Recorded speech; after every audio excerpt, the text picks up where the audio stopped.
Hi gang, wanna play an actual army of giant stompy robots stomping their way through the battlefields of the Horus Heresy? Well, the Liber Mechanicum book includes a couple of extra army lists, and one of them is for these guys, the Questoris Knights. So in this video, let's take a look and figure out how to field whole houses of knights in your games of Horus Heresy.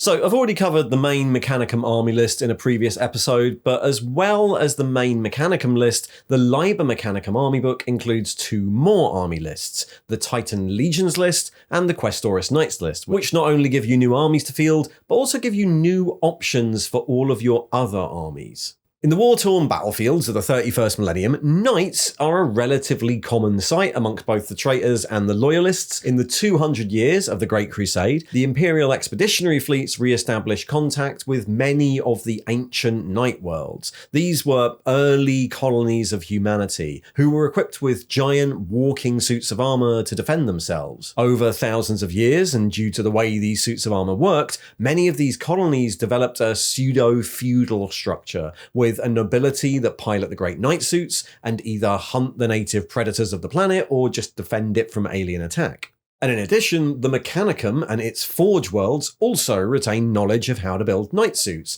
and so houses of knights are often found in the armies of the Mechanicum.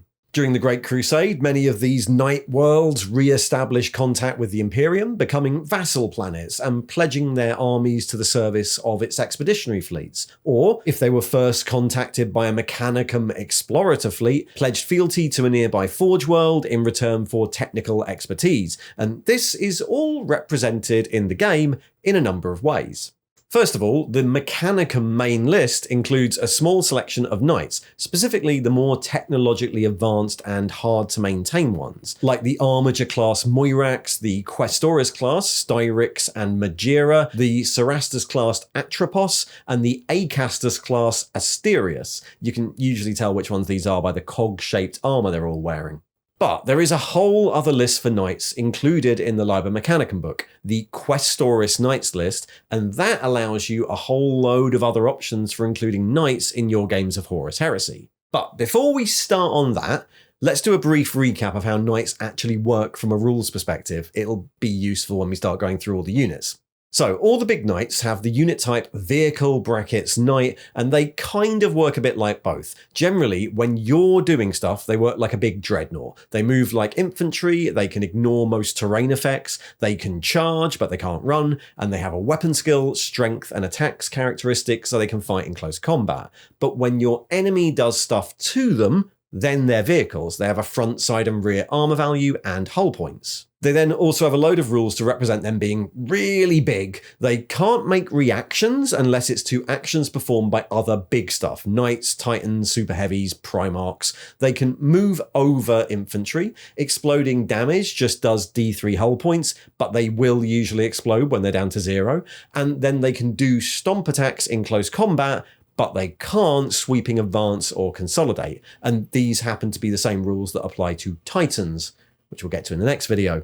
So that's basically how they work. It's all pretty obvious when you get used to it, but how do you actually field them? So the Questoris Knight list is a bit different to the other lists in that it's actually listed as a Divisio Tactica. These are described as alternative deployments of troops who are aligned with the Mechanicum faction, but the only really important thing here is that it means they count as Mechanicum for the purposes of all the allies rules. The army itself is made up of only two sorts of unit: troops and lords of war.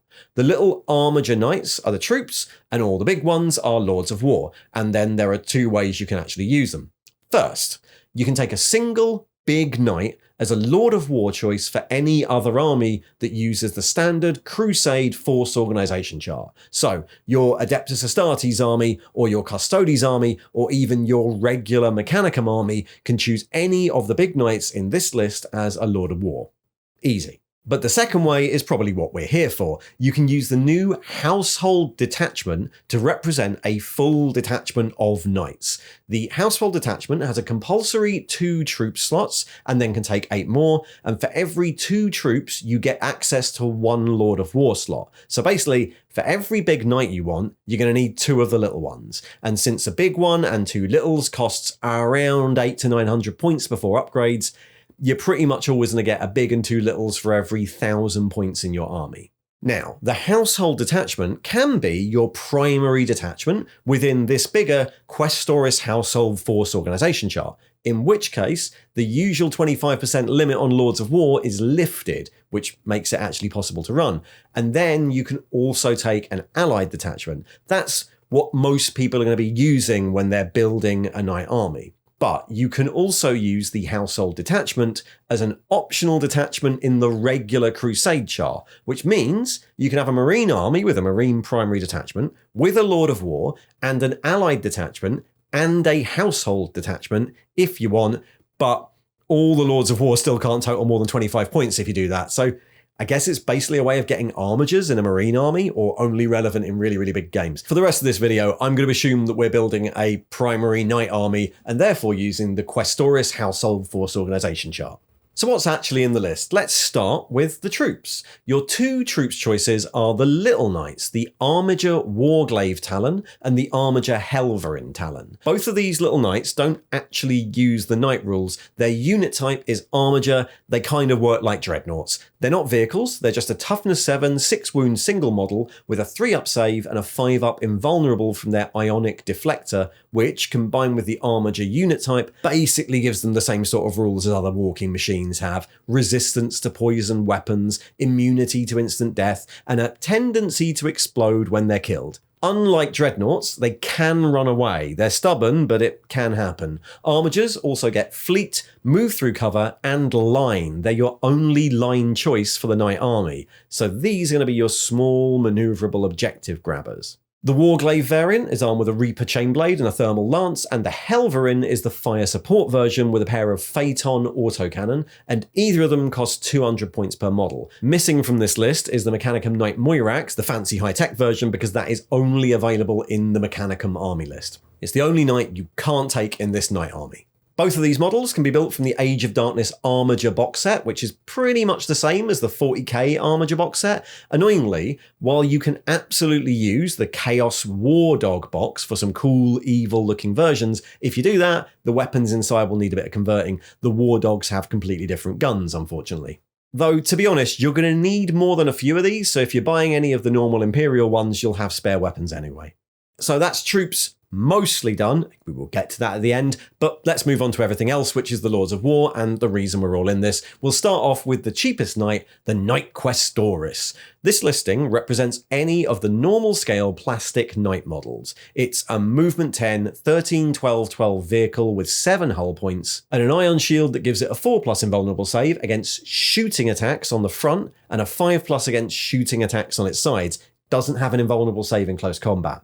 The stock model comes with a rapid fire battle cannon and a Reaper chainsword, but you can swap those out for any of the standard knight weapons. Thunderstrike Gauntlet, Avenger Gatling cannons, you can actually take 2 of those, thermal cannon or a Las Impulsor, and it can also take a Carapace weapon, either an Icarus autocannon, Ironstorm missiles, or a Storm Spear rocket pod. Worth saying, there are going to be a load of different close combat weapons through this. There are differences, but basically they're all going to be strength 10 AP 2 or 1 weapons with a different special rule. The Thunderstrike Gauntlet gets to be strength 12, the Reaper Chainsword is strength 10 but has shred, and various of the other weapons coming up will just be the Reaper Chainsword with a different special rule. Anyway, these knights are pretty versatile. You can build close combat or fire support versions. They've all got different names in 40k, but that's irrelevant here. And it's also your cheapest big knight at 380 points. Pretty much any of the plastic knight kits can be used for this. The Age of Darkness Questoris Knight box is pretty much the same kit as the 40k Imperial Knight one,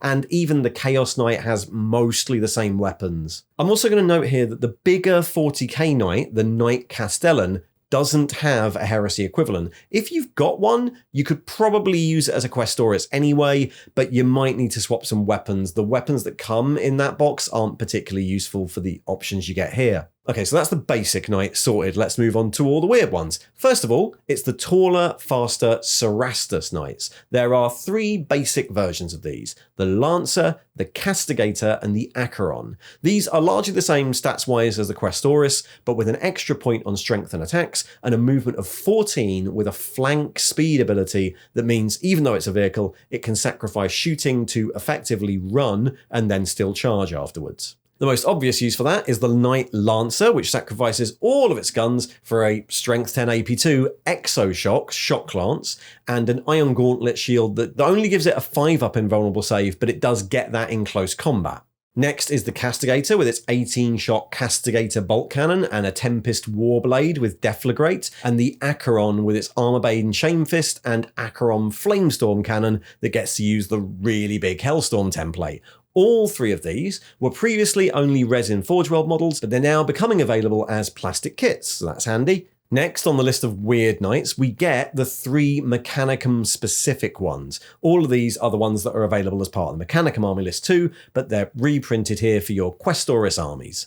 The Knight Styrax and the Knight Magira are Questoris-sized knights armed with more esoteric weaponry. Both have night vision and, predictably, an overtaxed reactor, which means when they blow up, the explosion is AP3 instead of 4. The Styrax is armed with a Volkite Kierovil, a Strength 8 Heavy 5 Deflagrate weapon, and the Magira has an absolutely amazing lightning cannon with Strength 7 AP3 Large Blast Shred, Rending, and Exoshock. And then both of these can take siege claws in case you want to squish buildings and other vehicles. And then the next Mechanicum Knight is the Cerastus pattern Knight Atropos. It's also the first unit in the list that's limited to 0 or 1 in your army. This has 8 hull points, the flank speed of all the other Cerastus Knights, the night vision and even more deadly explosions of all the other Mechanicum Knights, and macro extinction targeting protocols that twin links all its shooting weapons when it shoots at other big things. It's armed with a Singularity Cannon, a massive Strength 8 AP2 Graviton gun that has a 1 in 6 chance of turning an area of the battlefield into a warp vortex when it fires, and a Phase Cutter that can be used in shooting or melee and is just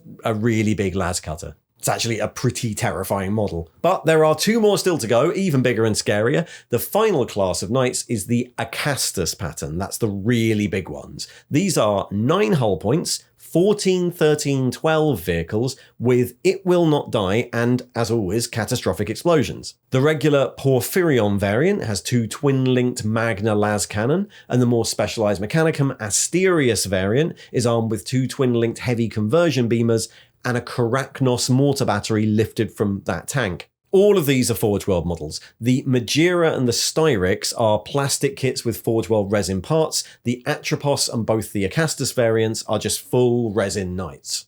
So, that's all the knights in the list, but there is one more sneaky option left. The Mechanicum character, Archmagus Dracovac, the Warlord of Cyclothraith, also held the rank of Sovereign Prelate of the Knight House Atrax, which means that this Mechanicum Archmagus and his floaty little platform can be taken as a troop's choice in a Questoris Knights detachment. And if you do that, then you can also take Vorax and Castellan battle robots as non-compulsory troops, and they're cheaper, so you can fit more big knights in. I had a go at seeing exactly how many, using Dracovac as the Warlord, and taking single 45-point Vorax robots as non-compulsory troops. I did manage to use up every one of the 10 troop slots and fit 5 big knights in 3,000 points. But it has no upgrades and only 2 scoring models, so I'm not suggesting this is actually a good army. Anyway, if you want to use that, you can, and you can build a mixed robots and knights army, or just use it to get another big knight in your army. But